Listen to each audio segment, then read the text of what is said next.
What's up everybody, Trinity here, and welcome back to the 2nd Street Marvel. It's New Comic Book Wednesday, and here I am in my local comic book shop, Bases Cards and Comics, right here in Lancaster, California, to bring you my comic book pull list. Now before I get into that, please make sure you're subscribed, click the little bell and all of that good stuff, as it helps us battle the forces of Hydra who are constantly trying to bury us in that YouTube algorithm. Your help is much appreciated. Now, as I said, it is New Comic Book Day, and if you have a local comic book shop near you, you should make sure that you get out and support them. And if you don't know what a comic book pull list is, there's a video right up here where you can go and learn more about that. So, right off the bat, I'm going to let you guys know, stay tuned here to the channel because I am going to be doing a review here very soon of Roku issue number 1 on Valiant Comics, as well as Red Goblin, Red Goblin, Red Death issue number 1. This is a one-shot. I'm going to be doing these reviews, and they are brought to you by my friends here at Bases Cards and Comics, and they didn't sponsor this video or anything. They're just a badass comic book shop. I absolutely love them, and they're lending me these books so I can bring you guys some reviews. So getting into my comic book pull list right off the bat, I've got these ones right here. I've been telling you guys about if you need to get out to your local comic book shop, you haven't been supporting them, you need something to read, you're just getting into comics, go out and check out these Marvel's True Believers. These things are only $1 for classic stories. You know, a lot of them are kind of tying into stuff that's going on in the current Marvel continuity a lot of times, so you know, just kind of expounding upon some of the characters that are going on out there, you know, just talking about them. So and at $1 you can't beat the price on these things for some classic tales. So make sure, you know, if you're new into getting comics, check those out. They're a great value at $1. And DC has also been doing dollar comics as well as Image with their Image Firsts line. They're only $1, and like I said, you can't beat that. $1 for a comic book? Come on, man. Okay, now, starting off with my Marvels, like I said, is Savage Avengers issue number 1. This is the annual. This is the first annual of the Savage Avengers. Again, this one is actually written by Jerry Dugan as well, who has been writing the current Savage Avengers series. I know a lot of times it seems like they get a different writer to come in and do the annuals. Here they got the same guy, and I think that's a good thing. He's been doing a good job with the Savage Avengers series. The next one I have here is Marvel Zombies Resurrection issue number 1. This is going to be another mini-series, and you can, if you go and check back here on the channel, I've already dropped a review on this by the time you'll see this video. Well, maybe. I've already done a review on this book. I thought it was a pretty good one, especially this one's starting right as DCeased is ending this week. The next one I have here is Excalibur issue number 1. This is the 3rd title of the spin-off series that are coming out of Jonathan Hickman's House of X and Powers of X series, which kind of reset the X-Men in the Marvel universe. And you know, there's some debate about that, but I've already done my review on this book as well. You should make sure that you go check that out here on the channel as well. It'd be much appreciated. And make sure you like or, you know, dislike that video too as well, you know. And let's talk about it. The next one I have here is Invisible Woman issue number 4. Now, I believe this is a mini-series that's going to be ending at issue number 5. This series has been pretty good so far. I have no complaints about it. I think I'm 1 issue behind here. I got to get those 2 read, and I'll bring some reviews for those very soon. But altogether, it's been a pretty good series so far. I have absolutely no complaints. The next one I have here is Superior Spider-Man issue number 12. Now, guys, you know, I've really quite enjoyed this series.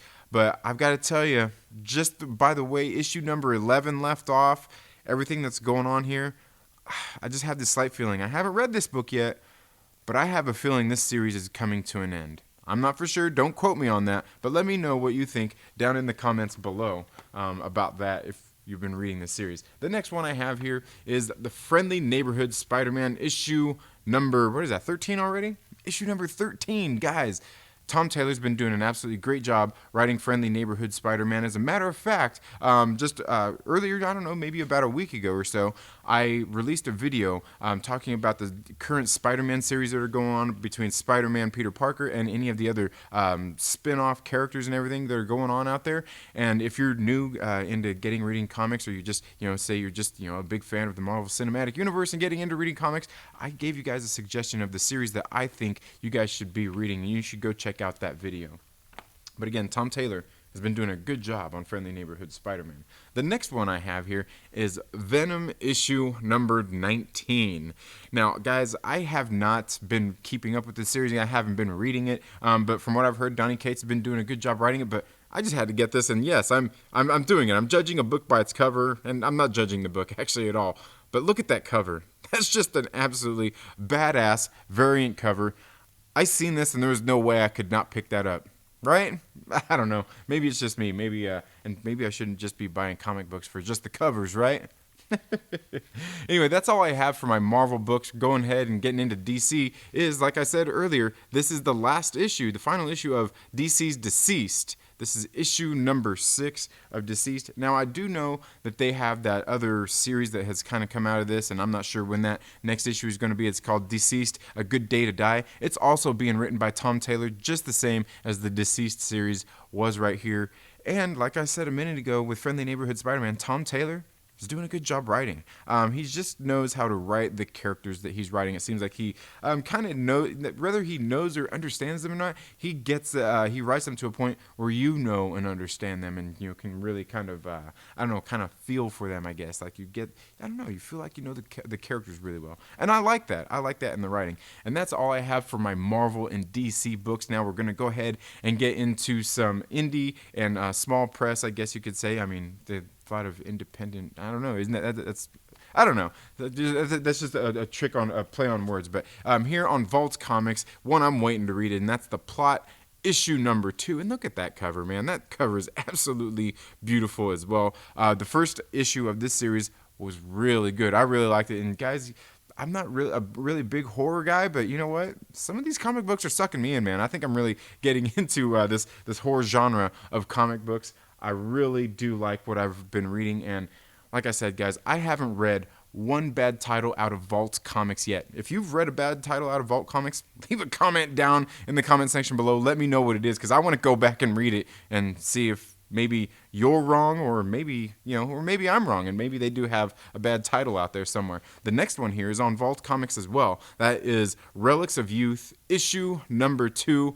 Yet again, Vault has done a good job in issue number 1, making me want to read issue number 2, and that's coming up right here in this series. I can't wait to get into this one. This one, it's like these kids have all come together. They have like these tattoos on their body that just kind of magically appeared, and nobody else can see them but them. And they do this weird glowy thing when they're getting ready, and they all come together, and they're trying to head to this island to find what, we're guessing is the Fountain of Youth. So, I don't know, it was a pretty good setup in the last issue, and, on that one, I actually judged a book by its cover and didn't think I was going to like it, and ended up enjoying that series quite well.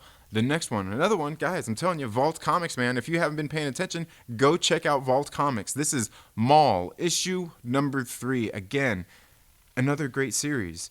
This is a post-apocalyptic future in which people have basically holed up in a big giant mall, and they are living there, and it's all like a gang territory. I don't know. Think of it like the Warriors meets, I don't know. The Warriors meet something, but it's like that. Like they're stuck in a mall, though. So I don't know. It's been a pretty good series so far. I have zero complaints with this story whatsoever.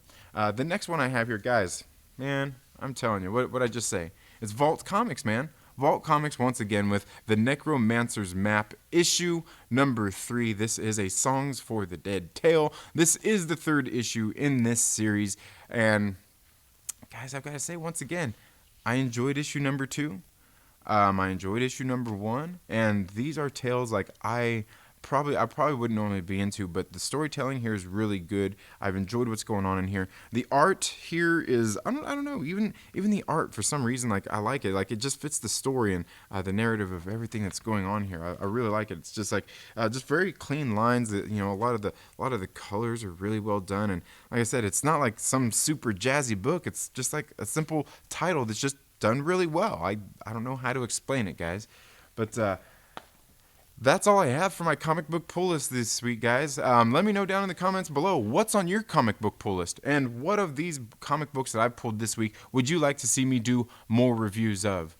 That's all I have for this video today, folks. Thank you all so much for tuning into the Second Street Marvel. Now, if you haven't already, please make sure you're subscribed and click that little bell so you get notifications anytime I've uploaded new content. It also sends you out notifications anytime I plan on doing a live video, and sometimes my live videos get to be fun, right? Come on.